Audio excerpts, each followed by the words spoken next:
ঈশ্বৰৰ প্ৰশংসা হওক। মোৰ নাম শ্ৰী লক্ষ্য সোণোৱাল। মই ডিব্ৰুগড় মণ্ডলৰ পৰা আহিছোঁ।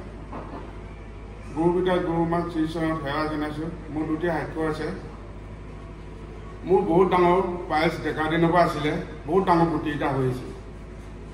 মই যেতিয়া 22 চনত মোৰ বাইদেউ আৰু ফুলালী ৰুচনা শইকীয়া তেখেতসকলৰ পৰা মই প্ৰাৰ্থনা গৃহত যেতিয়াৰ চিনি পালোঁ, মই আহি তেল পানী লগাই মই কেতিয়ানো কেনেকৈ ভাল হ'ল মই পাইলছটো ইমান ডাঙৰ গুটিটো মই অনুভৱ কৰিব নোৱাৰিলোঁ।